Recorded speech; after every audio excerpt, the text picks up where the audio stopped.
खरा दिन आसिलानी माने पार्टी खाली किसी ठंडा ठंडा खोजुची। तो चलते फ्रेंड्स आज आम बनइबा 3 प्रकार मईत। आशा करी भिडियोटी आपको निश्चय भल लगे। नमस्कार, आपण समस्त को स्पाइसी क्रीम चैनल को बहुत बहुत स्वागत। आज आम बनइबा 3 प्रकार मईत।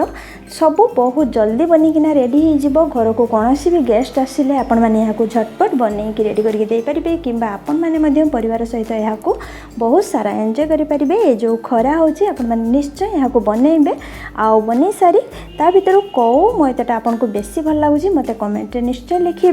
कमेंट पढ़ा को मत बहुत भल लगे। आपण मैंने निश्चय कमेंट लिखु आपन को कौ भाया रेसिपी दरकार ताहा जनइबे। ताले चलतु जदि वीडियो भल लगे वीडियो को लाइक करेंगे, समस्त सहित शेयर करेंगे। चैनल नुआ तो प्लीज चैनल को थोड़े सब्सक्राइब निश्चय करेंगे। ताले चलतु डेरी न करी देखि नबा आज रेसिपी। तो फ्रेंड्स प्रथमे आम बनइबा जलजीरा मईत। तो तापाई गोटे सर्विंग ग्लास रे आम नहीं नेबा किछि आइस क्यूब। तो 4 ରୁ 5टा आइस क्यूब ये मुझे देदे। एबे से आम देदेबा 2 चम्मच लेंबू रस। एबे देदेबा हाफ चम्मच ब्लैक सॉल्ट। आउ तापरे नहीं जलजीरा पाउडर कौन भी ग्रोसरी शॉप सहजरे मिल जाव से 2 चम्मच देदेबा। किसी फ्रेश पुदीना पत्र देदेबा जो कि बहुत बढ़िया गोटे फ्रेश स्मेल आसी था और बहुत बढ़िया लगी था पीला बेल। किसी ठंडा पानी देकी यहाँ आम गोले नेबा।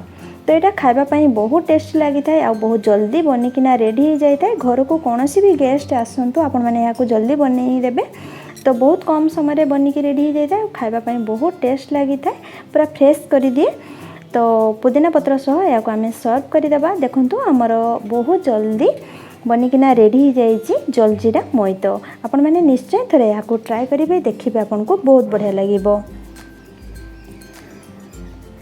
तो ये देखंतु केते जल्दी बनिकिना आमर रेडी हो जाए जलजीरा मईत। आपण मैंने निश्चय थोड़े ट्राए करेंगे।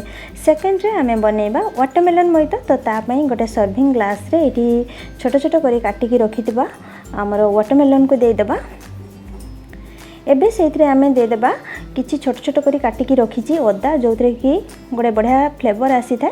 ता सहित किसी पुदीना पत्र लेंबू आउ टिके ब्लैक सॉल्ट ये सब को देकी लेंबू रस आउ 2 चम्मच देदेबा। तापरे सब जिनस को एमती क्रश करनेबा, ग्राइंड करें बस एमती क्रश करने।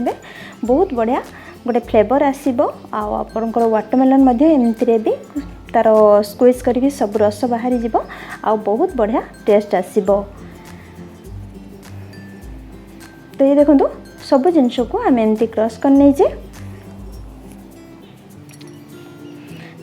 तो चामच साहाय्य पुणी थे भल भाव यहाँ गोले नेबा।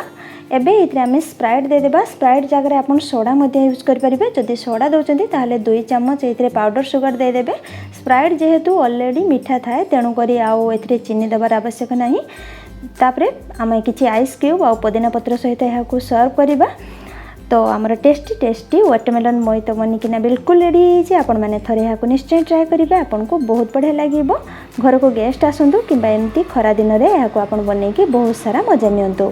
लास्ट रे आम बनइबा लेमन मईत जोटा कि आम सर्विंग ग्लास रे किसी अदा नहीं किसी पुदीना पत्र नहीं लेंबू रस आउ नहीं ब्लैक सॉल्ट सब जिनस को एमती क्रश करनेबा।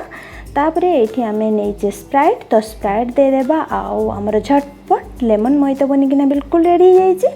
स्प्राइट बदल में आप सोडा यूज करेंगे, किंतु जदि सोडा दौरान से 2 चम्मच पाउडर सुगर देदेबे।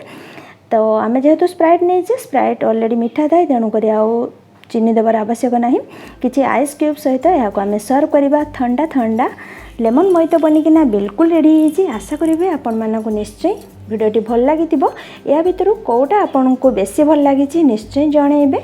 आउ वीडियो को शेष पर्यंत देखि बहुत बहुत धन्यवाद। ए गरम रे आपण माने यहाँ बनईकी बहुत सारा एंजॉय करंतु। आ भितर कौ मईतटा आपन को बेसी भल लगिला निश्चय जनइबे। तो पुणी देखाबी आ गोटे नुआ रेसिपी सहित रहुची। नमस्कार।